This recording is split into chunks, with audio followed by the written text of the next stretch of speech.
Coffee पर Kurukshetra show में मेहमानों द्वारा व्यक्त की गई राय और कमेंट्स उनके निजी विचार हैं। मेहमानों की राय को इंडिया टीवी या शो के होस्ट की राय ना मानी जाए। इंडिया टीवी का मकसद किसी भी व्यक्ति या वर्ग की भावना को ठेस पहुंचाना।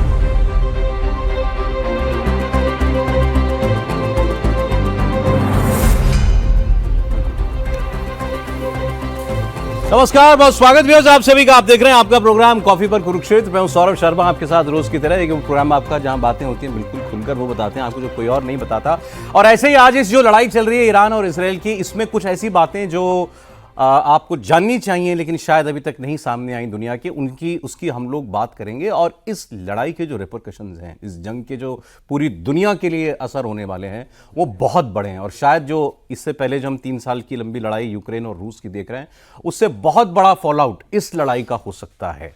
इसीलिए इसकी इतनी बात हम लोग कर रहे हैं। स्टूडियो में हमारे साथ लेफ्टिनेंट जनरल संजय कुलकर्णी साहब आ चुके हैं। साहब स्वागत आपका। कर्नल रिटायर्ड राजीव अग्रवाल जी हमारे साथ हैं, स्वागत सर आपका। और एयर कमोडोर एस बैल साहब हमारे साथ हैं। आज हमने जो मिक्स रखा है ना, बड़ा सोच के रखा है कि क्या जो मेहमान हो आपको, वो हमारे लाइन ऑफ डिस्कशन में एक्चुअली अपनी एक्सपर्टीज जो है वो आज आपके सामने रखेंगे। और हम लोग बात शुरुआत में करने जा रहे हैं इजराइल ने जिस तरीके से इस जंग की शुरुआत की है उससे। स्क्रीन पर आपकी कुछ तस्वीरें आएंगी, जरा उन पर आप नजर डालिएगा। शुरुआत में ही शुरुआत की 2 दिन की स्ट्राइक में इजराइल ने क्या हासिल किया? इजराइल ने 20 से ज्यादा टॉप कमांडर्स ईरान की सेना के, ईरान के रेवोल्यूशनरी गार्ड के, ईरान की एयरफोर्स के, उनके टॉप न्यूक्लियर साइंटिस्ट को, इनका उसने खात्मा किया। चुन चुन कर उनके घरों में उनको मारा। और एयरफोर्स के टॉप लीडरशिप को तो उसने इस तरीके से घेर के मारने में कामयाबी हासिल की है। ये भी शायद कभी पढ़ाया जाएगा कि कैसे उसने कोई एक ऐसी स्ट्राइक की जिसके बदले में सारी एयरफोर्स की, उनकी टॉप लीडरशिप को एक जगह आने के लिए मजबूर होना पड़ा। फिर वो वहां पर हमला करता है और उनकी लगभग पूरी एयरफोर्स की लीडरशिप को खत्म कर देता है। स्क्रीन पर आपके जो नाम चल रहे हैं इसको जरा आप देखिएगा।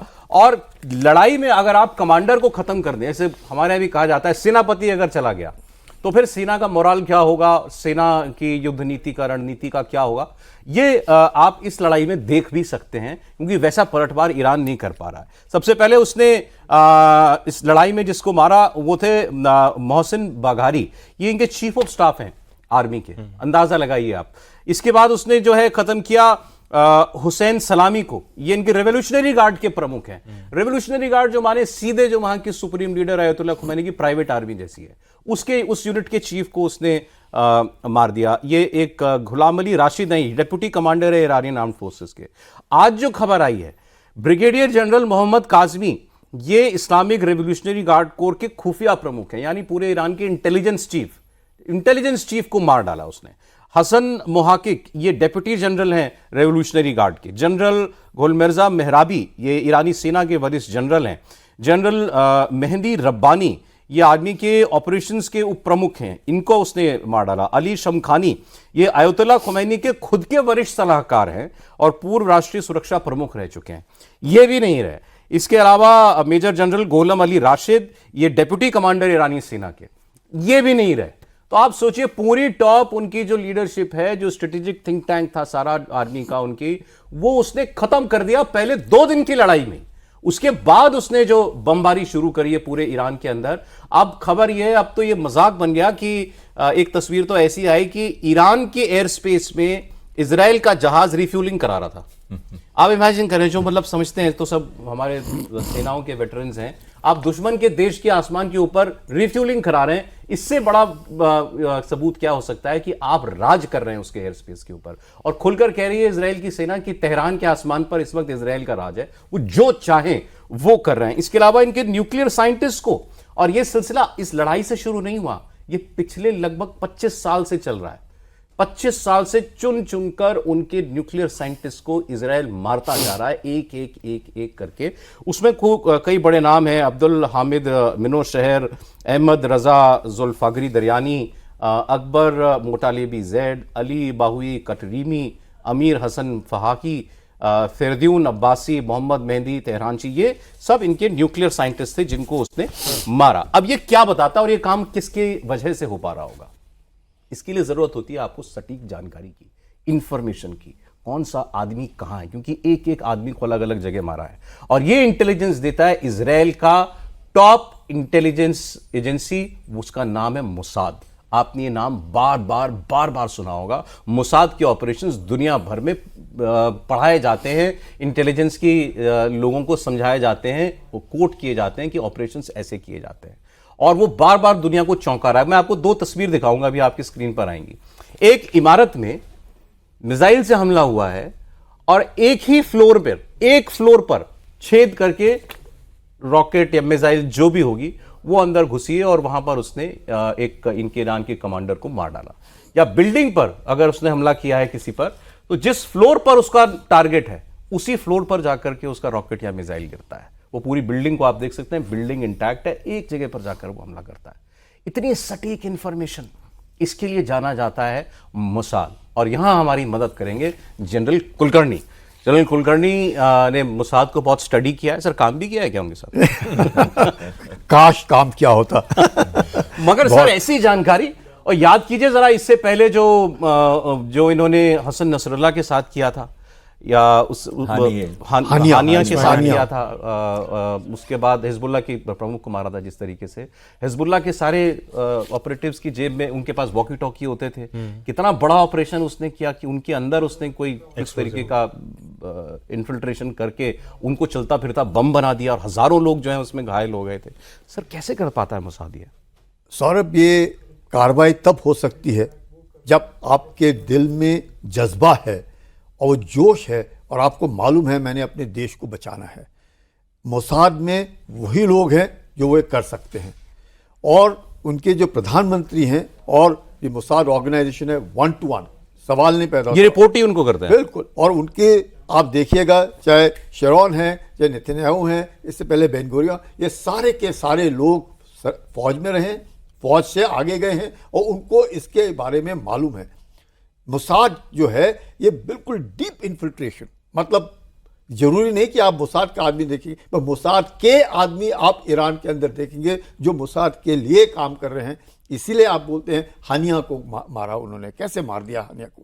अभी भी कैसे हो सकता है 2000 किलोमीटर की दूरी से इनके फाइटर एयरक्राफ्ट आ रहे हैं इजराइल के ईरान के ऊपर हमला करने के लिए? बिल्कुल total air domination, total air domination. ऐसे कैसे हो सकता है? यानी कि आप समझ सकते हैं कि 100 टारगेट्स, 100 मिसाइल जो टारगेट्स हैं मोसाद ने बर्बाद करवाए। सर, ड्रोन का बेस बना लिया उसने अंदर? ड्रोन का बेस बनाया, 100 टारगेट्स बर्बाद किए, और ये जो आप दिखा रहे हैं स्क्रीन के ऊपर, हर एक के बेडरूम में जा करके मारना, ये नहीं, इससे पहले लगातार काफी सालों से, जैसे आप कह रहे हैं 20 साल से लगातार न्यूक्लियर साइंटिस्ट, मोसाद का पर्पस ऑफ लिविंग है ईरान को न्यूक्लियर नहीं होने देना। इसलिए अभी तक वो ये करते आए हैं।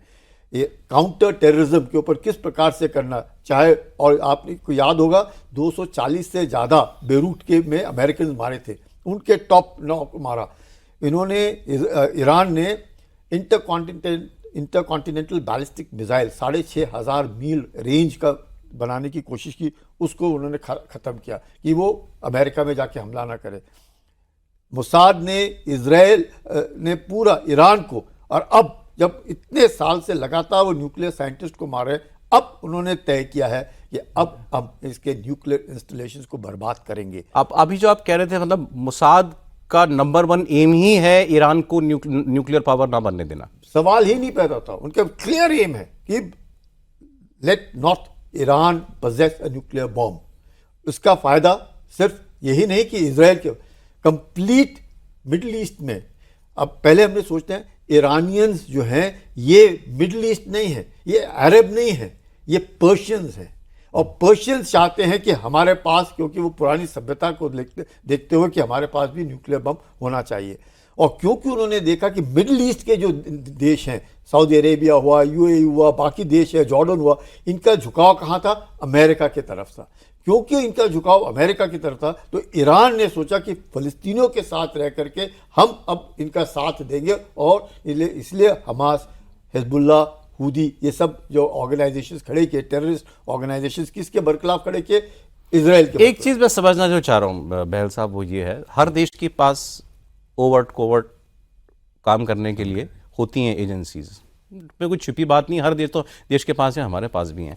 लेकिन जिस तरीके के एसेट मोसाद डेवलप करता है किसी देश, दूसरे देश, दुश्मन देश के अंदर जहां इसको काम करना है, या किसी ऑर्गेनाइजेशन के अंदर जैसे हिजबुल्लाह थी, वो एसेट जिस सलीके से ये डेवलप करता है, जो जानकारियां ये निकाल लेता है, ये इसको अलग कैसे बनाता है बाकी लोग? देखिए, बहुत ही अच्छा प्रश्न पूछा आपने सौरभ। इसका बजट आपको मालूम है कितना है? $2.73 बिलियन, यानी कि $2.75 बिलियन। 7,000 इसके एजेंट हैं वर्ल्ड वाइड। और दूसरी चीज है, अगर आपको याद हो, ब्लैक 72, एक ब्लैक सितंबर करके ग्रुप होता था, और जो ओलंपिक्स हुए थे उसमें 11 इजरायली एथलीट्स को मारा गया था, म्यूनिक ओलंपिक्स में। उसके बाद आपको मालूम है इनको 30 साल लगे। गोल्डा मेयर थी प्राइम मिनिस्टर, आपने खुद ही बताया कि ये डायरेक्टली प्राइम मिनिस्टर को रिपोर्ट करते हैं। 30 साल लगे, एक को भी नहीं छोड़ा, चाहे वो पेरिस हो, ब्रसल्स हो, जापान हो, कहीं पे भी जाके उनको घुस के जाके उनको मारा है। कईयों के तो घरों में बॉम्ब लगा के एक्सप्लोड करवा दिए, और कईयों को असैसिनेट किया गया, लेकिन किसी को भी छोड़ा नहीं गया। ये है इनके अंदर पैशन की अगर हमें देश के लिए करना है तो करना है।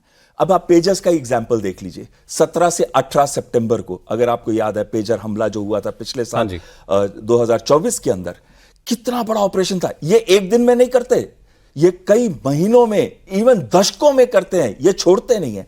उसमें क्या किया इन्होंने, एक हिजबुल्लाह को ये डर था कि उनके मोबाइल ट्रैक हो रहे हैं, तो किस पे चले गए? पेजर्स, जो कि 1990 की टेक्नोलॉजी थी, और साथ में वॉकी टॉकीज पे। तो उन्होंने क्या किया, वो ऑर्डर दिया था साउथ कोरियन कंपनी को, जिसने हंगेरियन कंपनी को ऑर्डर दिया, लेकिन सब कॉन्ट्रैक्ट दिया। हंगेरियन कंपनी और मोसाद ने अपने अंदर कर ली। उन्होंने एक्सप्लोजिव्स को रखा लिथियम बैटरी के साथ, और एक्टिवेटर्स रखे, और एक ही दिन में 17 को और 18 को लेबनान के अंदर और सीरिया के अंदर एक साथ एक्सप्लोजन्स हुए। बिल्कुल ठीक। 42 लोग मारे गए, 4,000 के करीब इंजर्ड हुए, और 1,500 फाइटर मारे गए इनके। तो जो ये हिजबुल्लाह खरीद रहा था वॉकी टॉकी और पेजर मोसाद से। मोसाद उसको नहीं पता था कि वो मोसाद से खरीद रहा है, लेकिन मोसाद के एजेंट्स उसको इतना इन्फिल्ट्रेट कर चुके थे उसकी सप्लाई चेन को, कि उनको पता था कहां से ले रहा है, क्या ले रहा है, किसको सब कॉन्ट्रैक्ट मिला है उनको। और मजे की बात देखिए, हंगेरियन कंपनी का ऑफिस था, अंदर कुछ नहीं बनता था। यहां तक मोसाद ने इन्फिल्ट्रेट किया। इसका डर ईरान को है, और वो उसने एक मैसेज देने के लिए आज ही खबर आई है कि उसने मोसाद के लिए काम करने के इल्जाम में एक आदमी को फांसी की सजा दी है। 2013 का मामला बताया जा रहा है, लेकिन उसको आज फांसी दी गई। इसका मतलब साफ है कि वो ये डर पैदा करना चाहता है अपने लोगों के अंदर कि अगर तुम में से कोई इजराइल के साथ मिला हुआ है तो तुम्हारा अंजाम ये होगा। तभी तो आज उसको उन्होंने फांसी दी। बिल्कुल। एक बंदा तो जो है आपने बताया, उसके अलावा पिछले 3 दिनों में जो उन्होंने सर्च ऑपरेशंस किए हैं, उसमें जो मैंने रिपोर्ट पढ़ी है, 7 बंदों को और एक truck load of drone equipment को उन्होंने ईरान में पकड़ा है, और उन 7 लोगों को एक ही दिन में उन्होंने एग्जीक्यूट कर दिया। No hearing nothing. जो पढ़ा है, हो सकता है सही हो सकता है गलत हो, बट जो हमें समझने वाली बात है, जैसा कि सर ने भी बताया, कि ये जो ऑपरेशंस है ना, ये ऐसे नहीं होते। इसीलिए मोसाद कर पाती है और बाकी इंटेलिजेंस कंपनीज एजेंसीज नहीं कर पाती। कुछ तो होना चाहिए ना डिफरेंस, कमिटमेंट, बजट, एंड सबसे इंपॉर्टेंट है पॉलिटिकल विल। आप एक रिसोर्स को ना सिर्फ डेवलप करना चाहते हो, बट उसको एक कमिट करना चाहते हो विद नो क्लियर टाइमलाइन। हो सकता है वो स्लीपर सेल आपके 10 साल, हो सकता है 20 साल, हो सकता है वहीं पे बूढ़े होके मर जाएं अगर आपको ज़रूरत ना पड़ी तो। बट अगर ज़रूरत पड़ी तो आप उसको एक्टिवेट कर सकते हो। और आपने जैसे म्यूनिक ओलंपिक्स की बात हमने की, हमने बाकी की, अगर आपने सुना हो, एक और बड़ा इम्पॉर्टेंट और शानदार किस्सा था, जिसमें कि मोसाद का एक एजेंट सीरियन गवर्नमेंट के अंदर इन्फिल्ट्रेट कर गया था, और वहाँ पे उसने सीरियन गवर्नमेंट ऑफ जो मिनिस्ट्री ऑफ एक्सटर्नल जो फॉरेन अफेयर्स थी, उसमें उसने एक क्लर्क का जॉब किया था, और उसने वो सारी सीक्रेट्स धीरे धीरे करके वापस इजराइल भेजी थी, जिसके तहत इजराइल सीरिया में जो ऑपरेशन करना चाहता था वो कर पाया था। सो मोसाद में जो सबसे बड़ा डिफरेंस है बाकी इंटेलिजेंस एजेंसीज का, वो है कमिटमेंट, वो है पॉलिटिकल विल, एंड वो है एक बहुत बड़ा गेम जो कि पेशेंस का गेम है। Intelligence is a game of patience. अब जैसे 7 अक्टूबर 2023 को हमास ने हमला किया इजराइल के ऊपर, उनके 1200 लोगों को मारा, सिविलियंस को उसने मारा। उसके बाद जो इजराइल का रिस्पांस तब से अब तक रहा है, अब उसमें पहले भी हम लोगों ने बात की, आप हमास को लगभग ऑब्लिटरेट करते हो, आप हमला आपके पास पड़ोस से हो रहा है तो आपने हिजबुल्लाह को वीकन किया, हिजबुल्लाह के चीफ को मारा, उसका जो रिप्लेसमेंट आया उसको मारा, उसके भी रिप्लेसमेंट को मार दिया। करेक्ट। फिर आप हouthi यमन से आपके ऊपर हमला करते थे, उनको आपने कमजोर किया, तो उस समय शायद नहीं लग रहा था. Now it seems like a very grand strategy कि पहले ये जो दुश्मन है इसके हाथ जहां तक फैले इसके पहले हाथ काटो, जहां से ये हम पर हमला कर सकता था प्रॉक्सी से, and then go for its head. तब वो ईरान के ऊपर आया. यू बिलीव कि ये सारा ऑपरेशन एक लंबे समय से प्लान हो रहा होगा? अक्टूबर 7 ने केवल उसको इजराइल को एक मौका दिया टू गो ऑल आउट. अक्टूबर 7 हम मोसाद की जब बात करते हैं, it came as a surprise to them also. It was a weak moment. ठीक है, that is one of the things, he is absolutely right कि इजराइल को भी लगा मोसाद जैसा ऑर्गेनाइजेशन. आपको आश्चर्य होगा, इजराइल मोसाद का ऑर्गेनाइजेशन टिल 1979 पूरा इंटेलिजेंस ऑर्गेनाइजेशन ईरान का खड़ा किया है इजराइल ने. टिल 1979, टिल द रेवोल्यूशन, तब तक प्रो गवर्नमेंट थी वहां पे. बहुत अच्छे दोस्त थे. उसके बावजूद भी इजराइल को नहीं पता था कि ये न्यूक्लियर बना रहे हैं. इतना बाहर जब निकले 1979 में, तो ऑफकोर्स रिलेशंस खराब हो गए, रेवोल्यूशनरी गार्ड आए, खोमेनी आया उसके बाद, और उसके बाद इजराइल को भी डर लगने लगा ये कैसे घुस गए ये न्यूक्लियर के अंदर. ये सोचना कि हम दुश्मन को कभी कमजोर नहीं समझ. ईरान भी लगातार करता है, धीरे धीरे करके.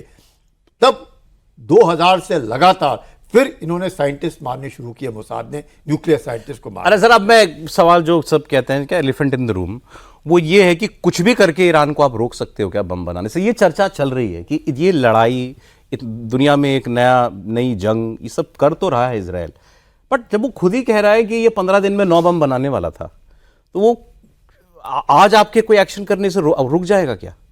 देखिएगा सौरभ, 450 किलो यूरेनियम, तकरीबन 25 किलो यूरेनियम लगता है एक न्यूक्लियर बॉम्ब बनाने के लिए जिसका कोई इफेक्ट हो. सेंट्रीफ्यूजेस 1 लाख चाहिए हैं, 50,000 नतांस में है. उस सेंट्रीफ्यूजेस को चलाने के लिए बिजली चाहिए, और जबरदस्त बिजली चाहिए. तब कहीं U-235 जो यूरेनियम है उसको आप वो उस वेपन ग्रेड का उसको ये कर सकते हैं, डेवलप करते हैं. ठीक है, आप अंदाजा लगा लीजिएगा न्यूक्लियर बनाने की जो पूरी प्रक्रिया है, अमेरिका ने में मदद की है ईरान की, लेकिन पीसफुल न्यूक्लियर बॉम्ब जिसमें आप 5% से एनरिचमेंट कम होगा तो ही वो यूरेनियम आप पावर बना सकते हैं. जब आपका एनरिचमेंट 20% होगा तो फिर वो आप रिसर्च में या एग्रीकल्चर में या मेडिसिनल में इस्तेमाल करते हैं. जब आपका 60-80% जा रहा है, ये क्या दर्शाता है? It is only for bombs, it is only for nuclear bomb. 60% वो अचीव कर चुका है. 60, it is almost 80% it has achieved. 60% तो उसका एनरिचमेंट का काबिलियत है, but it has gone up to 80%. So I'm asking you directly, आपको लगता है ईरान आज नहीं तो कल बम बनाएगा, न्यूक्लियर बम बनाएगा? 100%. कैसे भी रोक लो उसको. बना पाएगा, अब नहीं बना पाएगा. ये जो इजराइल ने हमला किया है, this was the last resort of Israel. आप मान रहे हैं इजराइल रोक लेगा उसे? इजराइल और अमेरिका दोनों मिलकर के रोकना ही पड़ेगा, नहीं तो उन्हीं को खतरा है. आप बताइए सर. देखिए, इजराइल की स्ट्रैटेजी बड़ी अच्छी है. उन्होंने अब्बासी को भी मारा, तेहरानची को भी मारा. तेहरानची इनका टॉप न्यूक्लियर साइंटिस्ट था. 15 से 20 और जो की साइंटिस्ट थे उनको भी मार दिया उन्होंने. लेकिन इन सबको मारने के बाद भी, और अगर आप देखिए लास्ट 1 साल से हम कह रहे हैं कि ईरान ने 60% तक यूरेनियम का एनरिचमेंट कर दिया है, यानी कि बहुत करीब है वो बॉम्ब बनाने के. और अगर उसने कर दिया है तो इसका मतलब या तो वो खुद नहीं बनाना चाहता था, नहीं तो आज तक वो बना देता बॉम्ब. और दूसरी बात है, जैसे बोल रहे थे जनरल साहब की 450 kg है, इसका मतलब है वो 10 के करीब बना सकता है बड़े आराम से न्यूक्लियर वेपन. और इतनी बड़ी कोई रॉकेट साइंस नहीं है आज न्यूक्लियर वेपन बनाने की, और खासकर जब उसकी क्लोजनेस है चीन के साथ. अगर आपको याद होगा कि पाकिस्तान ने जब न्यूक्लियर वेपन बनाया था तो यहां तक बातें कही जा रही थी कि जो उनका पहला एक्चुअल न्यूक्लियर टेस्ट था वो तो शायद चीन के अंदर हुआ था. तो अब ये देखिए जो इन्होंने हमले किए, इन्होंने अभी फोर्दो पे भी हमला किया, नटांस पे भी किया. फोर्दो के अंदर वो एक माउंटेन के नीचे है, काफी नीचे है. इसके लिए बंकर बस्टिंग बॉम्ब्स की जरूरत है, जैसे कि BLU-57. लेकिन कल और आज के बीच में 2.5 रिश्टर स्केल पे 2.5 का एक अर्थक्वेक आया है उसी एरिया के अंदर. इसका क्या मतलब हुआ? इसका मतलब मेरे हिसाब से तो यह हुआ कि ईरान बहुत ही क्लोज था न्यूक्लियर वेपन के, और वो वेपन शायद कहीं ना कहीं फोर्दो के आसपास ही होगा. अब यह बात आती है कि ईरान ने हमेशा कहा है कि वो न्यूक्लियर वेपन नहीं बनाना चाहता, लेकिन इजराइल जो है वो इस बात से सहमत नहीं हो सकता क्योंकि उसकी एग्जिस्टेंशियल थ्रेट है वो। क्यों थ्रेट है वो? इजराइल छोटी सी कंट्री है, 415 बाई 150 या 165 किलोमीटर, इससे ऊपर नहीं है इजराइल।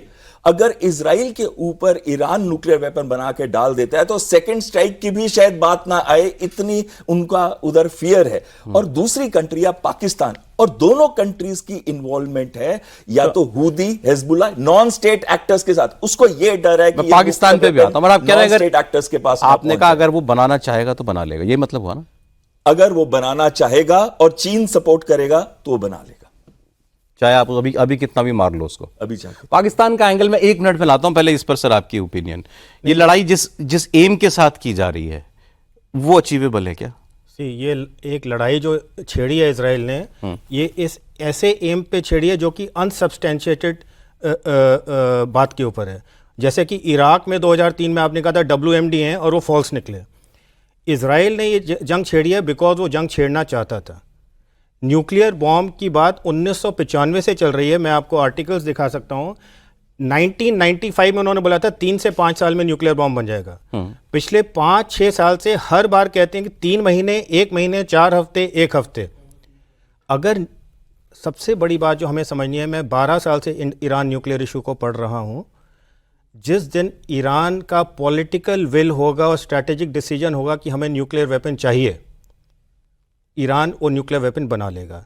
आज की स्थिति में ईरान के लिए स्ट्रैटेजिकली ये लाजमी ही नहीं है कि वो उसके पास न्यूक्लियर वेपन हो, लेकिन अगर आज जो लड़ाई चल रही है, अगर ईरान को एट अ पॉइंट लगता है कि वो उसके लिए एक एग्जिस्टेंशियल थ्रेट हो जाएगी, तो वो एक डिसीजन ले सकता है। अब एग्जिस्टेंशियल थ्रेट क्या है? मतलब regime over through existential threat है क्या? अब खमेनी साहब की सत्ता हटा देना ये इजराइल का गोल हो सकता है, हालांकि वो कह नहीं रहा इस बात को। नहीं कहा है नेतन्याहू तो क्या ये एग्जिस्टेंशियल थ्रेट है? तो मैं वही कह रहा हूं, न्यूक्लियर का जो उन्होंने बोला है कि न्यूक्लियर बॉम्ब बना सकता है 1 हफ्ते में, आप पिछले 2 साल के स्टेटमेंट पढ़ लीजिए, हर बार 1 महीने और 3 महीने की ही बात चल रही है। न्यूक्लियर वेपन का एक बहाना है, उनको चाहिए रेजिम चेंज, जो कि पिछले 10-12 साल से ट्राई कर रहे हैं। बट मेरा मानना यह है कि अगर वो खुमैनी को असैसिनेट कर भी देते हैं, जिसके ऊपर ट्रंप ने वीटो किया, जो कि न्यूज़ रिपोर्ट्स में आ रहा है, तब भी ईरान बहुत बड़ा देश है। वीटो तो उनका पहले ये भी आया था कि हमला नहीं करना है। बट वो दैट आप अगर ट्रंप और रूबियो के स्टेटमेंट देखें, रूबियो कहता है यूनिलैटरल स्ट्राइक है, ट्रंप कहता है कि टैसिटली मेरा सपोर्ट था। But the big picture is कि इजराइल इस समय एक ऐसा मौका देख रहा था कि किसी तरह ईरान के साथ जंग लड़ी जाए, और उसमें आज भी उसका एम यही है कि यूएस को किसी तरह इन्वॉल्व किया जाए। बिकॉज अगर यूएस डायरेक्टली इन्वॉल्व हो जाता है, अभी तक से वो एयर टू एयर रिफ्यूलिंग में सपोर्ट दे रहा है, आपको सैटेलाइट इमेजरी में सपोर्ट दे रहा है, थर्ड एयर डिफेंस सिस्टम में सपोर्ट दे रहा है, बट अगर यूएस डायरेक्टली इन्वॉल्व हो जाता है तब इजराइल का एम अचीव होता है। अरे साहब, ईरान की पॉपुलेशन है अभी जो ओपन सोर्स पे 9 करोड़ से ऊपर कुछ, मैं कहता हूँ 10 करोड़ मान लो, 10 करोड़ मान लो। और ये माना जाता है कि जो ये अयतुल्ला खमेनी साहब की सरकार है, ये डायरेक्टली इनडायरेक्टली 10 लाख लोगों को एम्प्लॉय करती है किसी ना किसी रूप, जो उनसे तनख्वाह लेते हैं, सैलरी लेते हैं ज़्यादा। मैं मान रहा हूँ ये किसी ने दिया, एक एक्सपर्ट नहीं है एस्टिमेट, ये कहने के लिए कि भाई वो आदमी जो है लॉयल होगा सरकार का, जो पैसा ले रहा है सरकार से। 10 करोड़ में 10 लाख बहुत बड़ी तादाद होती है, और आप तो कह रहे हो और ज्यादा होगी।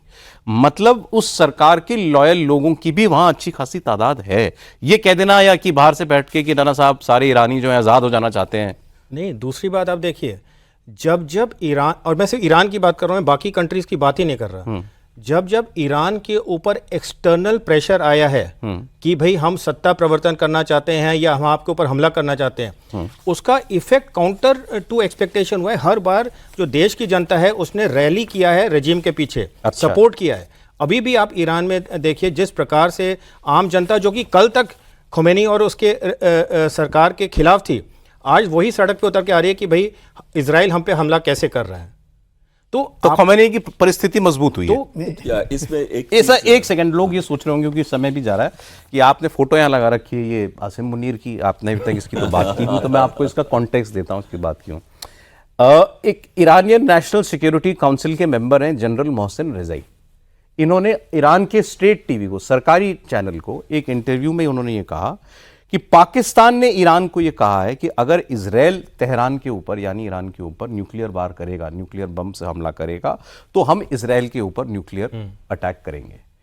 ये अब एक टॉप जनरल सरकारी टीवी पर ही बैठ के क्लेम कर रहा है, तो वो केवल इजराइल को धमकाने के लिए झूठी बात कह रहा होगा, मुमकिन नहीं लगता, क्योंकि वो कोट कर रहा है एक देश को, कह रहा है मुझे हमें ये पाकिस्तान ने कहा। इस पर पाकिस्तान को ऑफिशियल डिनायल अभी तक नहीं आया है, वो भी आ जाना चाहिए था, मगर डिनायल नहीं आया कि हमने ऐसा नहीं कहा। थोड़ा सा और पीछे जाइए तो बेंजामिन नेतन्याहू जो इजराइल के प्राइम मिनिस्टर हैं, इन्होंने फॉक्स टीवी को इंटरव्यू देते हुए एक बार ये कहा था आपसे कुछ एक साल पहले कि कट्टरपंथी मिजाज वाले देशों के पास परमाणु बम होना इजराइल ही नहीं दुनिया के लिए खतरा है, और ऐसे देशों में एक नाम ईरान का है जो परमाणु बम बनाने की कोशिश कर रहा है, दूसरा नाम पाकिस्तान का है जिसके पास परमाणु हथियार है, और हम नहीं चाहते कि इन देशों के पास परमाणु बम हो। पाकिस्तान को आज से नहीं तब से डर लग रहा है जब से उसने अपना प्रोग्राम शुरू किया न्यूक्लियर वेपन का, कि इजराइल हम पर हमला कर देगा और हमारे हथियार बर्बाद कर देगा। और वो क्या वहां एक कमेंट्री शुरू हो गई है सर, इंडिया के साथ मिलकर इजराइल ईरान के साथ साथ पाकिस्तान के एटॉमिक वेपन्स के ऊपर भी हमला कर सकता है। देखिए, पाकिस्तान जब इस तरह की बात कर रहा है, पाकिस्तान, और अब जब ईरान से इस तरह की बात हो रही है, आपने देखा होगा कि वायरल जो हुआ है, आसिम मुनीर ने घड़ी प्रेजेंट की है, ठीक है, किसको? बशीर को, ये जो अपने ईरानियन चीफ हैं, अच्छा, उनको घड़ी प्रेजेंट की है, और ये कहा जाता है कि उस घड़ी में जीपीएस था जिसके द्वारा उसकी मौत हुई है। तो आसिम मुनीर जो है उसके ऊपर खुद का खतरा है, उसको भी ये मालूम नहीं है मौलाना को कि कहां से ईरान ही अब इसको मारेगा। दूसरी बड़ी बात यह है कि जो मोसाद ने आज तक मोसाद ने सिर्फ इसको डेफर किया है, ईरान के न्यूक्लियर प्लान्स को हमेशा डेफर किया, साइंटिस्ट मार के या उनके न्यूक्लियर इंस्टॉलेशन या लेबोरेटरीज पे हमला करके। अब जो है वो थोड़ा सा मुश्किल हो रहा था। जहाँ तक पाकिस्तान का सवाल है, इसमें कोई शक नहीं कि अगर पाकिस्तान ये हमला करता है, पाकिस्तान का भी न्यूक्लियर इंस्टॉलेशन जाएगा। पाकिस्तान के न्यूक्लियर इंस्टॉलेशन के बारे में 100% हमें भी मालूम है, प्लस अमेरिका को भी मालूम है, और अमेरिका को मालूम है उधर क्या है करके, और इसलिए ये सब कुछ हो रहा है। हम लोग खुलेआम, अभी जरा सी तो धरती हिली थी तो अमेरिका आ गया, रोको रोको लड़ाई। अब इंडिया पाकिस्तान की वो तो पाकिस्तान ने जब घुटने टेक दिए तब पाकिस्तान गया अमेरिका में, और फिर लड़ाई रुकी। इस बार तो बड़ी जल्दी रुकी। पिछली बार जब कारगिल में हुआ था 4 जुलाई को, नवाज शरीफ कहाँ थे? अमेरिका में थे। अभी आपने जो बात की ना, मैं सर वो कह रहा था, ये तो पेट है इस्लाम वॉशिंगटन का, बिल्कुल पाकिस्तान। तो इसका कुछ नुकसान होने देगा क्या वो? अब वॉशिंगटन डीसी में बड़े हल्ला हुआ, इनको इन्विटेशन मिला हैप्पी बर्थडे बोलने के लिए और प्लस मिलिट्री बर्थडे सेलिब्रेट करने के लिए, वो तो बाहर ही नहीं निकले, अपने होटल से बाहर ही नहीं निकले। Asif Munir was not invited at all. So ये जो नैरेटिव बिल्डिंग है पाकिस्तान का, Pakistan is today almost begging. क्या पाकिस्तान के न्यूक्लियर हथियारों पर वाकई कोई खतरा है इजराइल का? है। पाकिस्तान बार बार कहता है, जुल्फिकार अली भुट्टो के टाइम से, हम घास खाएंगे पर हम इस्लामिक बम बनाएंगे। अगर ये पाकिस्तान का इस्लामिक बम, पाकिस्तान क्यों कह रहे हैं इस्लामिक बम? क्यों वो कह रहे हैं यहूदियों के पास न्यूक्लियर बम है, क्रिश्चियंस के पास न्यूक्लियर बम है, हिंदूज के पास न्यूक्लियर बम है, तो इस्लामिक बम कौन हमारे पास नहीं? तो इस्लामिक बम बना तो ये सारा जिम्मा केवल इजराइल का है क्या, कि वो जा के जो है दुनिया, वो यहूदियों को मारने दुनिया के हथियार खत्म करे? ईरान का न्यूक्लियर बॉम्ब 1979 के बाद, जब से खोमेनी पेरिस से ईरान में उन्होंने कदम रखा, तब से उनका एक ही मकसद था कि हम इजराइल को इस विश्व से ऑब्लिटरेट करेंगे। नहीं, वो इजराइल ईरान को अपने लिए एग्जिस्टेंशियल थ्रेट मानता है, वो इसलिए उसके न्यूक्लियर आर्सेनल के ऊपर गया। बट पाकिस्तान से भी वो अपने आप को ऐसा खतरा समझता है क्या? देखिए, दोनों स्टेट्स जो हैं, इनके रिलेशनशिप जो नॉन स्टेट एक्टर्स हैं, जैसे हुदी, हिजबुल्लाह हो गया, हमस हो गया, और पाकिस्तान के तो आपको पता ही है, तहरीक तालिबान पाकिस्तान से लेके कहीं ना कहीं जैश ए मोहम्मद, लश्कर तैयबा सभी आ जाते हैं। तो सबको ये डर है कि पाकिस्तान के जो न्यूक्लियर वेपन्स हैं कभी ना कभी कहीं ना कहीं ऐसी किसी सिचुएशन में इनके हाथों में ना पड़ जाएं, तब इस विश्व के ऊपर बहुत भयंकर डेंजर आ जाएगा। तो ये वाला जो फीलिंग है जिसकी जनरल साहब भी बात कर रहे थे कि हमेशा से इजराइल, अगर आपको याद हो 1980 के दशक को, जो मिसेस गांधी जब रूल करती थी आज से 45 साल पहले, अब मुझे एग्जैक्ट ईयर तो याद नहीं है लेकिन मुझे इतना याद है मैं एयरफोर्स में था, तब बातें चल रही थी कि क्या भारतीय वायुसेना एक एयरबेस देगी जहां से इजराइल आके हमला करेगा, उनके न्यूक्लियर वेपन जहां वो बनाते हैं उस एरिया को। लेकिन आज की सिचुएशन थोड़ी डिफरेंट है। इसमें मैं दो चीजें 30 सेकेंड्स में कवर करना चाहूंगा। पहली चीज है कि इजराइल के लिए Iran is the centre of all terrorism, पर भारत के लिए Pakistan is the centre of all terrorism. और दूसरी चीज जो अहम आ जाती है, आज पाकिस्तान के पास 172 न्यूक्लियर वेपन्स हैं। ये अमेरिकन साइंटिस्ट कह रहे हैं, कहां तक सच है गलत है मुझे नहीं मालूम, लेकिन इतने हैं। ऐसी स्टेज में अगर कोई भी देश चाहेगा कि पाकिस्तान को डिस्ट्रॉय करे, उनके न्यूक्लियर अड्डों को, तो शायद वो कभी अचीव नहीं कर पाएगा। ये मेरी पर्सनल ओपिनियन है। पाकिस्तान उस पॉइंट के बहुत आगे जा चुका है। जो मौका था वो उसी टाइम था जो मिसेस गांधी के टाइम। अब ये आइए इसी बात को आखिरी के कुछ मिनटों में हम कर लें। सर, जो काम ईरान आज इजराइल आज ईरान के न्यूक्लियर वेपन को आने वाले न्यूक्लियर वेपन को बर्बाद करने के लिए कर रहा है, ये हमारे यहाँ कभी थिंकिंग नहीं रही। लोग ये सवाल पूछ रहे हैं कि आपने पाकिस्तान से पहले न्यूक्लियर आर्म बना लिया था अपना, तो आपने क्यों उसको बनाने दिया? हमारे लिए भी तो वो खतरा ही है पाकिस्तान। जी सौरभ, हमारे ऊपर भी जब हमने न्यूक्लियर वेपन बनाया था, और आपको पूरा किस्सा याद होगा किस तरह अटल बिहारी वाजपेयी थे और उन्होंने किस तरह से सैंक्शंस वगैरह सब किया था। तो दो चीज़ें या तीन चीज़ें बहुत इंपॉर्टेंट है इस चीज़ में समझना।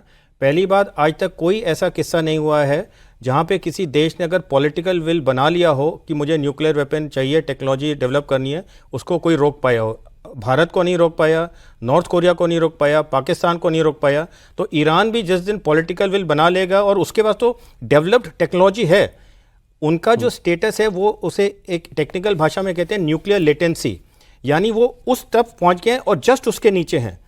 उस छोटे से गैप को जब भी वो चाहेंगे वो कवर कर सकते हैं, लेकिन आज उनके जो एक स्ट्रेटेजिक आउटलुक है उसमें वो फेवरेबल नहीं है। नंबर 2, भारत ने जब न्यूक्लियर वेपन बनाया था उसके बाद पाकिस्तान ने बनाया, उससे पहले नहीं बनाया। मैं वही कह रहा हूं, हमने उसको क्यों बनाने दिया? नहीं, तो उस समय हमारी कोई ऐसी क्षमता ही नहीं थी। अगर आप उसको रोक पाते, उस समय देखें, हमने 1998 में बनाया ना न्यूक्लियर। हम 1974 में हमने पहला टेस्ट किया था। That itself was the reason क्यों जनरल जिया ने कहा कि अब हम but nuclear so called bomb, वो तो 98 न्यूक्लियर बॉम्ब जैसे साहब बता रहे हैं, तो आप देखिएगा हमने जब ब्लास्ट किया न्यूक्लियर, उसके कितने दिनों के बाद, आई थिंक 7 days और 3 days, सो उन्होंने ऑलरेडी ब्लास्ट किया। तो उनका भी काम पैरेलली चल रहा था जैसे हमारा चल रहा था। 1900 मतलब ये हमारे स्ट्रेटेजिक थिंकिंग में नहीं था रहा कि हमने इसको रोकना है। आप स्ट्रेटेजिक थिंकिंग जो आज हम बात कर रहे हैं इतने फक्र के साथ, इतनी जो बोल्ड स्ट्रेटेजिक थिंकिंग हमारे आई कितने साल पहले आई है। हमने मुंबई अटैक हुआ तो क्या किया? कुछ नहीं किया। पार्लियामेंट अटैक हुआ तो क्या किया? कुछ नहीं किया। ये जो एक चेंज ऑफ एटीट्यूड और पॉलिटिकल विल है वो कब आया है? अभी कुछ सालों में आया है ना। अब आप कह रहे हो कि घर में घुस के मारेंगे। पहले तो हम नहीं कहते थे, पहले हम कहते थे कोई बात नहीं यार, अभी आ जाओ दोबारा बात करते हैं। हम फोल्डर बना के देते थे पाकिस्तान को और इंटरनेशनल कम्युनिटी को भी, ये देखो ये सारी तस्वीरें हैं, ये प्रूफ हैं, ये इंटरसेप्ट्स हैं, प्लीज कुछ कर लो भाई। आप तो चाइना की लड़ाई में उसको कहीं फंस जाती थी चाइनीज सेना, तो चावल भी भेजते थे। हाँ, तो ये जो आउटलुक है आउटलुक हमारा अब चेंज हुआ है ना। आज की तारीख में हमें बात करनी पड़ेगी। 1974, 98 और 2001 और 2008 की बात करने से कोई फायदा नहीं है। आज की हमें बात करनी पड़ेगी। टाइम हमारे पास है। अभी आपने सर छेड़ दिया मेरे को, ये जो मुनीर की परेड वाला। एक तो वो परेड देख कर ही दिमाग घूम गया कि ये परेड कैसी थी अमेरिका की। इसमें कोई शक नहीं सौरभ, पूरे भारत में भी कितने लोगों ने कहा कि भारत को न्योता नहीं मिला, मुनीर को न्योता मिला करके। आप देखो भारत का नहीं, लेकिन सही बात है, वो पहले ये पहले खबरें थी। आज कांग्रेस पार्टी को लोग ट्रोल कर रहे हैं कि इन्होंने उसका काफी हवाबाजी कर दी कि वो बुलाया है उसको, बट ये तो खबरें थी ना कि पुनीर जा रहा है और वो परेड में हिस्सा लेगा शायद। न्यूज़ चैनल्स में तो बहुत प्रोमिनेंटली बता रहे थे और साथ साथ में तुलना कर रहे थे कि हमारे प्रधानमंत्री G7 में नहीं जा रहे। हाँ, नहीं तो लेकिन अभी क्या हुआ, उल्टा हो गया। अब मैं ये पूछना चाह रहा हूं, आपको लगता है कि इंडिया के कंसर्न्स देखते हुए, या भाई हमारे यहाँ रिएक्शन बहुत खराब हो रहा है अमेरिका को लेकर के, ये वो प्लान ड्रॉप किया गया कि उस परेड में ना बुलाया जाए मुनीर को? देखो सौरभ, पीछे बैक चैनल क्या होता है हम सिर्फ स्पेकुलेट कर सकते हैं, क्योंकि अगर आप देखो कुछ दिन पहले कॉमर्स सेक्रेटरी जो यूएस का है उसने क्या स्टेटमेंट दिया था जब हमारी ट्रेड की बातें चल रही थी एंड ऑल, कि भाई इंडिया ने एससीओ और ब्रिक्स ज्वाइन करके बहुत अच्छा नहीं किया और इसकी वजह से हमारे ओवरऑल संबंधों में कहीं ना कहीं कटाव आ रहा है। बोला था। तो मैंने 2023 में जब मोदी स्टेट विजिट पे गया था यूएस, उससे पहले इनका एक बहुत बड़ा बहुत फेमस इनका स्ट्रैटेजिक थिंकर है, उसने लिखा था about India not being a ally who's subservient to US. तो मैंने उसका एक रिबटल लिखा था, मैंने कहा India can be a trusted partner but not a subservient ally. तो यूएस को चाहिए जी हजूरी, पाकिस्तान जी हजूरी करता है, हम जी हजूरी नहीं करते आज की तारीख में। ठीक है, अब एक सवाल सर, मैं ईरान इसराइल के लिए, समय बिल्कुल चला गया इन द लास्ट मिनट, यही पूछ रहा हूँ कि ये लड़ाई आपको लंबी जाती दिख रही है या नहीं? मुझे जो लगता है कि क्योंकि इसमें तेल इन्वॉल्व है, दुनिया का 20% तेल तो वो पतली सी चोंच में से निकल रहा है, वो स्ट्रेट ऑफ हॉर्मुज में से निकल रहा है, और हमारा सबसे ज़्यादा वहीं से तेल आता है, तो शायद तेल की वजह से दुनिया इस जंग को रोक ले, ऐसी उम्मीद की जा रही है। आपको लगता है? देखिएगा, चीन जो है जिसका जो संधि बनी हुई है ईरान के साथ, $400 बिलियन फॉर 20 ईयर्स, चीन का तेल उसी वहां से जाता है। तो चीन जरूर दबाव डालेगा कि स्ट्रेट ऑफ होर्मुज को कोई माइन ना किया जाए, कम से कम तेल जो है उसका आवाजाही पे कोई रुकावट नहीं आनी इसकी वजह से जंग लंबी ना चले, सब दबाव रहेगा। अगर नहीं, तेल को लेकर के मुझे ऐसे लगता है दिक्कत नहीं आएगी। अभी 10% तो भाव बढ़े हैं पिछले 4 महंगा हो गया 10%, इसमें कोई शक नहीं, लेकिन चीन का भी इंटरेस्ट है कि उसको तेल चाहिए। लंबी जाएगी लड़ाई? देखिए, लंबी अगर उन्होंने एंड गेम अपना सोच के रखा है कि तख्ता पलट करना है, जो मुझे लगता है कि कभी भी नहीं होगा, तो वो लंबी जाएगी। लेकिन अगर वो सोच रहे हैं कि अगर हम इसको रोक लें, सिर्फ न्यूक्लियर वेपन ना बनाएं और एनरिचमेंट प्रोसेस जहां तक है वहां तक अगर रोक लें, इतने पे सहमति बन जाती। क्योंकि ईरान का एक स्टेटमेंट बहुत इंपॉर्टेंट है, ईरान ने कहा अगर इजराइल अटैक करना बंद कर देगा तो हम भी अटैक करना बंद कर देंगे। हाँ, लोगों को लगा था शायद वो कोई मतलब ईरान मेटाफिजिकली स्पीकिंग की वो कुछ मतलब कफन बांध के बस कूद ही पड़ेगा, ऐसा नहीं किया उसने कुछ। नहीं, ईरान का अभी तक हर रात जो रिस्पांस रहा है अभी तक मेरे हिसाब से रिस्ट्रेंड रहा है। उसने अभी तक उतना ही जवाब दिया है जितना कि इजराइल ने उसे मारा है।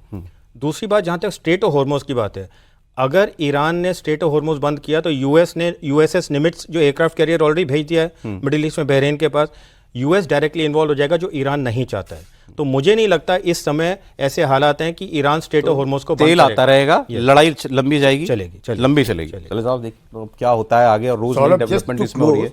जस्ट टू क्लोज, जो राइजिंग सन जो बोलते हैं ना, राइजिंग सन उसके झंडे पे था पहले, राइजिंग लायन, जब अभी जो नाम दिया है लायन ईरान के झंडे पे था, ईरान के झंडे पे भी था। झंडे पे था। अब वो तो बार बार कह रहे हैं जागो ईरानियों जागो, अपनी सरकार के खिलाफ खड़े हो। कल का दिन क्या लाता है देखते हैं। बहुत शुक्रिया जनरल साहब, स्टूडियो में आए आप, बहुत शुक्रिया कर्नल साहब आपका, एकमरो साहब बहुत शुक्रिया आपका।